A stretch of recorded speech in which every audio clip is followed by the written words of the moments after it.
Jules Feiffer. I'm a cartoonist, I'm a writer, playwright, father, an imaginary tap dancer. Oh, well, look, I'm 81 years old. There's got to be more than one. And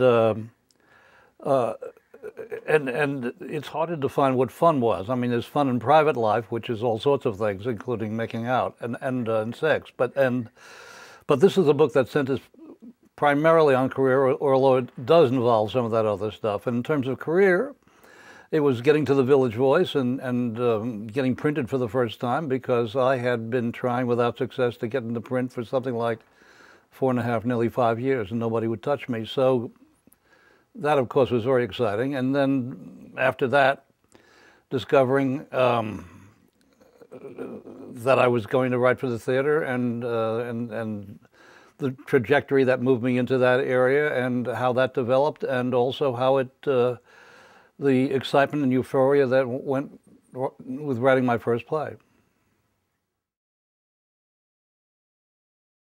Well, you know, when you do this kind of work, everything is challenging. But probably the most challenging thing is getting up in the morning and getting on with it, because it's so easy to stay in bed and not get on with it.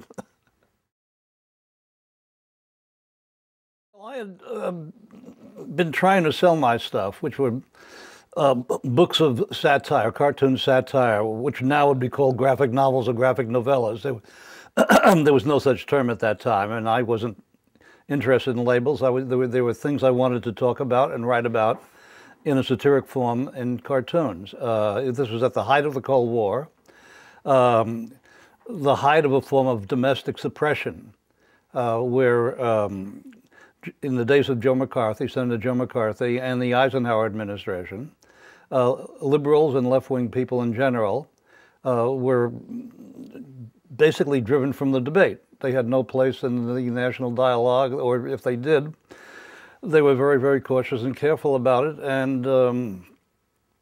And I had nothing to be cautious or careful about, because my elders were afraid of losing their jobs. I didn't have a job. They were afraid of losing their reputations. I didn't have a reputation. I had zilch. So I had the freedom which unemployment gives you, and that was to behave as badly as I believed I should under the circumstances, and the circumstances were quite awful at the time. Liberals didn't understand that they had First Amendment rights. So I was doing cartoons in this narrative cartoon form, about subjects surrounding that. And as I was turned down by editor after editor at each publishing house, I began to notice on their desk this new newspaper called The Village Voice, which I then went and picked up and thought, well, my God, these editors who are turning me down, all of whom tell me how much they like my stuff, but they don't know how to market it because nobody knows who I am. If I got into this paper, they would know who I am. And when editors say nobody knows, what they really mean is I don't know. And once they got to know, I thought something might happen, and that's exactly what happened. I went to The Voice, I showed them my work, they loved it, they put it in the paper, it got on the editor's desk, the editors say, oh my God, he's famous, and they published me. So it was a strategic decision that I made at the age of 26 and 27 that actually turned out. Well, in the beginning, it was the form of them. I mean, it's hard for me to answer that question, because at the start of it, and for that matter to this day, when I look back at the work, I really don't understand what the fuss was about. So I can't say it's about this or that. When people started reading me and talking to me about the work, they didn't say how funny or how satiric or how brilliant or how this or how that. They said, how'd you get away with it? How'd you get that into print? And apparently, you know, addressing what I had said before, that liberals didn't have First Amendment rights, that saying the sort of things I said, that my friends and I said in coffee houses and bars to each other, these things were not generally said in public anymore, and hadn't been in some years. So I was saying it in a form that simply wasn't familiar to anybody who was liberal or on the left, and these people would read it and said, oh my God, this is the way I talk. How come it's getting into print? Why isn't he arrested? And so it was the shock of recognition that I think, rather than the quality of the work, I mean, the quality may have been fine, but there's a lot of fine work out there. It was the fact that I was doing something that at that time nobody else was doing, except for, say, Mort Saul out in San Francisco and The Hungry Eye, and Second City was emerging in Chicago. Nothing in print. It was basically happening in cabaret, and nothing in fiction. Nothing in, you know, and certainly nothing in New Yorker cartoons.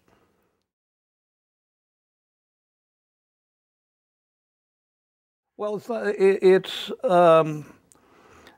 cartoons were very conservative. The country was very conservative, although it was, you know, the liberals were allegedly in charge for a long time. There was a very acceptable bounds to what people would talk about in public, and I wanted to stretch those and move further out. And as the civil rights movement began, I started doing cartoons on that and on sit-ins and on, you know, and I was, along with Bill Malden, a great cartoonist out of World War II, arguably one of two cartoonists, white cartoonists in this country doing this kind of work, Bill and me. And that was exciting to be able to comment on civil rights. And I mean, the civil rights movement, young people don't know about today, but Martin Luther King was considered by the establishment press in the early years of the sit-in movement as a dangerous man. He was the equivalent at that time of Malcolm X, and he was told to stop his demonstrations, that they were against the law. And I mean, all of that, now that he's sainted and sanctified, we've forgotten.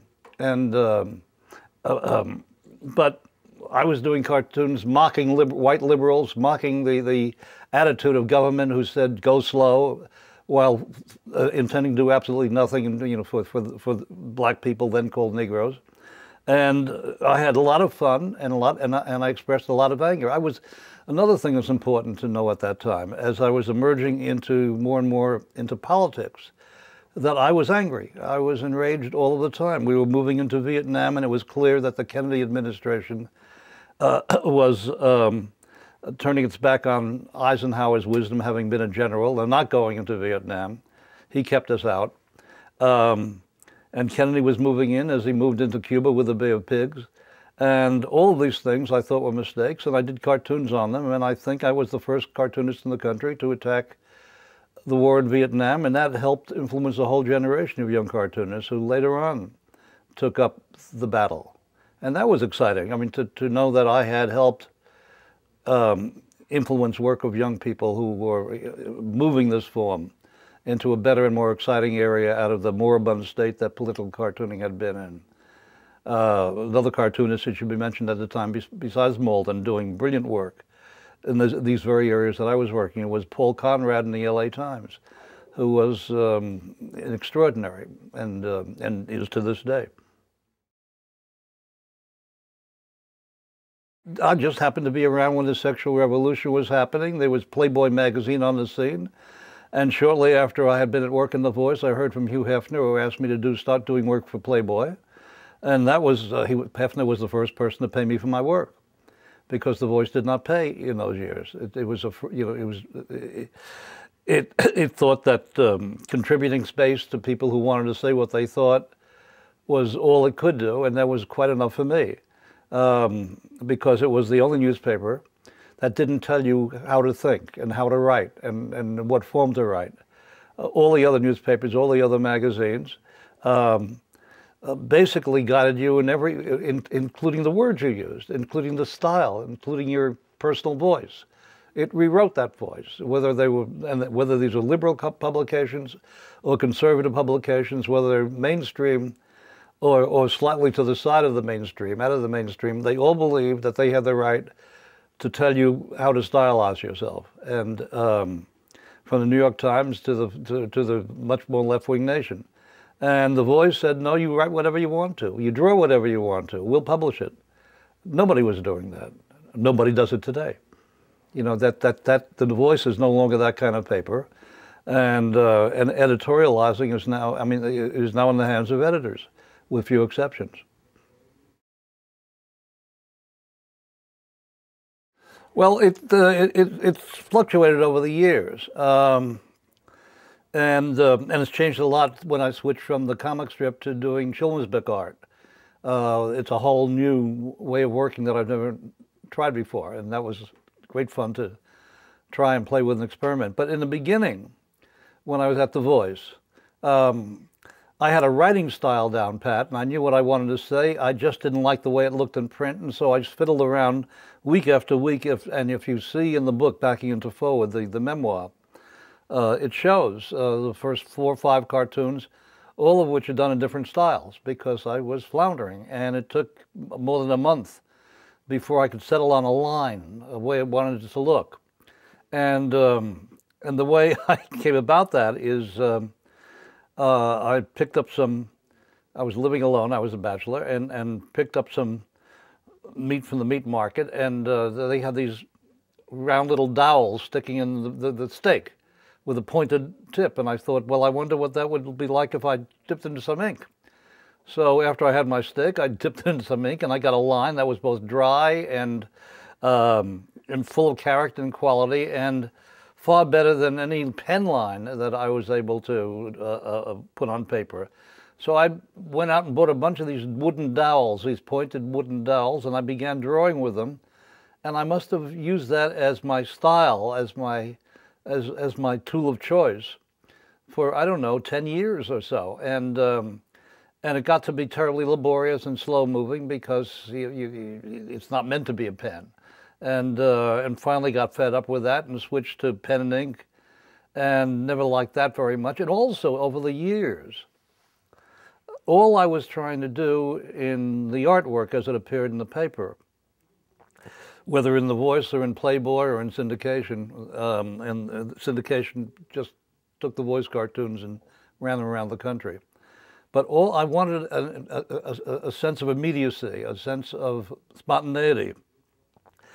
And I realized that the more I penciled and then inked over it, the spontaneity always had to be a fake. It was, so I began drawing straight on the paper, without any penciling. And by that time, photocopy machines were in, so I could just do them on any kind of paper, any size, reduce them or fiddle with them, and then cut them out and put them in the layout.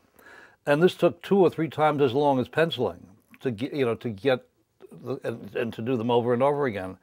But I had finally a line that just jumped, and that was vivid and alive, and basically I was looking for a line, not a professional line, but more of an amateur's line, which had life and vitality to it. And I was beginning to get that by not doing any pre-drawing. So from that day to this, and this, from more than 30 years, I would think by now, that's the way I've been working. And with the kids' books, I lay out this art on separate sheets of paper just to figure out what the final drawing will look like. And with that layout as a guide, I begin the finished art. And if it doesn't work out well on this watercolor paper I'm drawing on, I tear it up and go on and go on. And sometimes I do it 3, 4, 5 times before it works. And sometimes it comes out right the first time. And then there's the excitement of adding color, which I didn't know anything about until 1997 or so, when I did my first picture book. So the kids' books in particular have been exciting for me, because it forced me to go back to the work I loved as a young boy, reading Sunday supplements and comics in the Sunday papers when I was 6, 7, 8, 9, and numbers of which have been in wonderful collections, beautifully reproduced. And when I am working on a book, I go through my library and take a look through some of the great cartoonists of the past, like Cliff Sterrett, who did Polly and the Pals, or Winsor McCay, who did a Little Nemo in Slumberland, and Harriman, Crazy, and just look through these guys and look for somebody to steal. Look for who am I going to swipe, or turn into, whose work I will turn into my work. And I still use, after all these years, these artists as inspiration. So here in my 80s, I go back to when I was 8 for my inspiration. Well, I had never done a children's book. I had, early on, shortly after I got out of the Army in 1953, I put some samples together, hoping to get some children's book illustration. But I ran a cropper of somebody named Sendak who was starting out, and his work was so devastatingly impressive that I thought I'd better get out of the way and let him have that field and find something on my own. So that, in a way, I gave up children's books because of Maurice, and dedicated myself as a Cold War cartoonist trying to overthrow the government. So it was by default, and with the Tollbooth, Norton Juster, who wrote it, was first a young man who became a friend because we lived in the same building in Brooklyn Heights, and then we moved into a duplex apartment together with a third roommate. And that's where he started writing the Phantom Tollbooth, and he would read to me sections, and I'd start doing sketches. So it was all by accident, by proximity. Norton was there, I was there. He loved the School of old 19th and early 20th century English line drawing illustration. So that's what I try to give him in my version of it, because his whole writing style was basically geared to the early 20th century. So it was one of those things that I backed into, and it was accidental, and it was great fun to do. But once it was done, I had no intention of doing more children's books. This was in the 60s, and it was another 30 years or so before I decided to write and illustrate my own. And I actually have just completed 50 years later my second book with Norton Juster called The Odious Ogre, which will be coming out in the fall of 2010. And that's a big picture book in color, and very different in style from the Phantom Tollbooth. Well, I found it was my good fortune somehow to be able to work in these forms that I loved when I was a kid. I mean, I love movies, and I could write screenplays. I love theater, and I could write plays. I mean, they would be my own. I could never write what would used to be called a well-made play, but you know,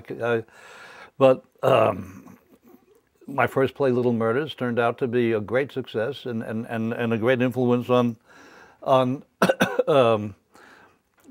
plays of that time. Carnal Knowledge, which was originally written as a play, still resonates, and people still talk about it. And Mike Nichols' production of the film is the best collaborative work I've ever done with anybody, and it still holds up, and people still talk about it. And so I've had enormous luck and enormous pleasure in working in these forms, and because I could always write dialogue, because I always had a sense of how people spoke, and because I had a strong narrative sense, growing up loving stories, loving novels, I just seemed to know how to tell a story. And I read a lot. I went to a lot of movies. I went to a lot of plays, and it rubbed off on me. And that's all. It just rubbed off on me. I mean, if Edward Albee had not been writing in the 50s, just when I was coming along getting interested in theater, I might never have written a play. But Albee suddenly opened these doors because he was doing stuff in a form that I found terribly inviting, and God knows I would never have thought of it on my own. Well, for one thing, commercially, it's been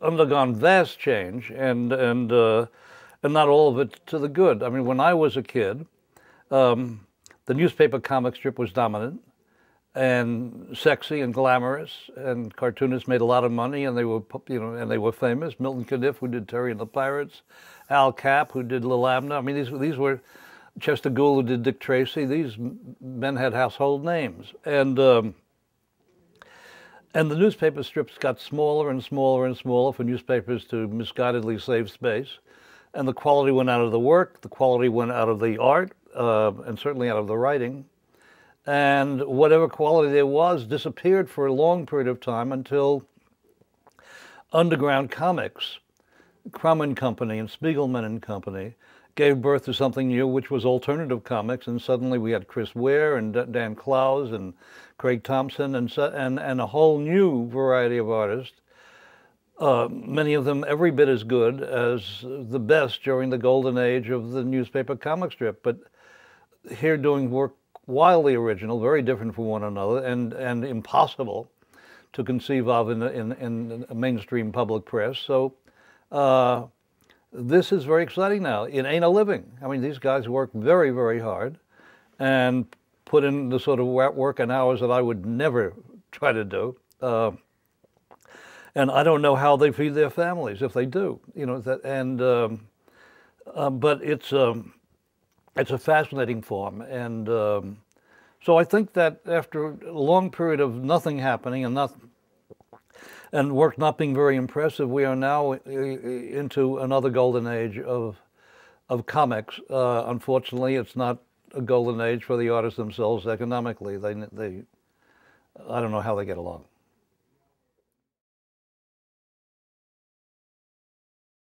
Well, I'm not sure about that role any longer. The role used to be to mix things up, and I think to a great extent it still is. But the quality of the work of the political cartoon has been succeeded by the wisecrack, the gag cartoon, and so that the cartoonists become more of an equivalent of Jay Leno monologues or David Letterman monologues. And there's not much that digs much deeper, you know, the most meaningful work on politics in terms of political humor that one can possibly find on the air is in The Daily Show with Jon Stewart and in Colbert Show, and occasionally on those opening monologues in Saturday Night Live. But particularly with Stewart and Colbert, that satire often very pointed, very barbed, with a real point of view, and at its best. And there aren't many cartoonists working that. There's still Pat Oliphant, who's in syndication, is wonderful. There's Jeff Danziger, also in syndication, who's brilliant. There's Tony Orth in the Philadelphia Inquirer, and Signa Wilkinson in the Philadelphia Daily News. There's Tom Towles, who's extraordinary, in the Washington Post. But to my knowledge, the LA Times, which for many, many years had one of the great cartoonists of our time, Paul Conrad, doesn't have anybody anymore, or runs them in syndication, which is sinful, shameful. And over and over again, cartoonists are losing their jobs, and I don't think there are even 100, excuse me, cartoonists in the country working on editorial pages today. So that's the whole form is in danger. But I've been around a long time, and I've found that these forms, whether it's the cartoon or whether it's a play, or all these dying forms refuse to die, and something happens to rejuvenate them. And it will certainly happen to the political cartoon. It will come back. But whether it's on the internet, whether it's in some other form, however that works, whether it looks the way it does now or entirely different, I have no idea. And thank God I don't have to worry about it. Well, with Obama being elected, we had a wonderful opportunity. I hope it's not blown. And we have forms of government that don't seem to be up to the level of the leaders who are around who want to move this country in a proper direction. Where that goes and how that goes, I mean, we seem determined to not move ahead, to stay in the same place. And there are a lot of nuts out there as well. It's a scary but also wonderful country, and and I have no idea. I mean, I'm the wrong generation to ask that question to, because I'm mired completely in where I come out of, and I come out of a Cold War sensibility, a Cold War mentality, and during those Cold War years, I used to know, I thought, the answers to everything, and since the end of the Cold War, I'm just as dumb as everyone else.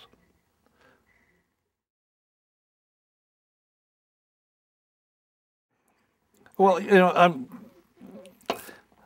I'm the last guy to probably know how to answer that question because I live in the city, but I don't really, I live in my own little ghetto on the Upper West Side of Manhattan, which has changed a lot over the years. And but New York is a place of neighborhoods, and people who live uptown, as I do, seldom go downtown. Or after at a certain age, you don't go downtown. I mean, I found it interesting when when my now 40-year-old daughter, I have three daughters, one in her 40s, one in her 20s, and one in teens.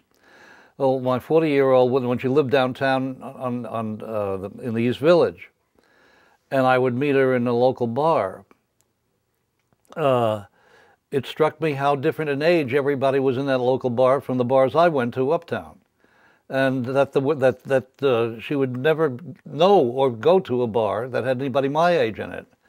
And except for this being my daughter, I would never even know of the existence of the bars that had her age in it. And they thought, as did I, that this was the entire universe. This was the entire world. That's who they saw. That's where they... So we lived that way then, we live that way now, and we continue to live that way. Everybody kind of hangs out with his or her own particular universe, and you think that represents everything. Oh, we have lived through periods of sterility over and over again. Robert Moses, written about brilliantly in Robert Caro's book, destroyed neighborhoods with his superhighways and drove immigrant cultures, whether from Eastern Europe or from the South, out to the outer boroughs and sometimes out of the city entirely. And so that kind of mix, which had been around since post-World War I days or even before then, changed, and the city was changed, and the city was, and when I first started hanging out in the village in the 1950s, I was told over and over again about Greenwich Village that, oh, you should have been here, it's ruined now. It doesn't exist anymore. And now the 50s is considered one of those golden ages, but not when I was starting out. That was considered part of the corruption. You should have been here in the 30s, the 20s.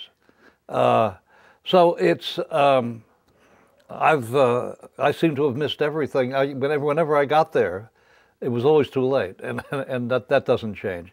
The city keeps reinventing itself, and each generation thinks, as they enter it, that they've missed the best of it, and then they become the authors of the next best, and so it goes on and on and on. And New York keeps redefining itself and reinventing itself, and then you look at it, and it's pretty much the way it was back in the 1920s. Or in the 1930s, something stylistically different in some ways, but it's still got the same vitality. Whatever New York loses, if you go to other cities around the world or in the country, New York still has a kind of energy level you find nowhere else. Paris doesn't have it, London doesn't have it, San Francisco, a great city, doesn't have it. Chicago has many things better than New York. I think Chicago theater is basically better than New York, in terms of it's more innovative, it's more experimental, it's not as bottom line, it's not as market oriented, but it doesn't have that crazy anarchic spirit, which you only find in the city, and you found it back in the 20s, you found it in the teens, and you find it still today.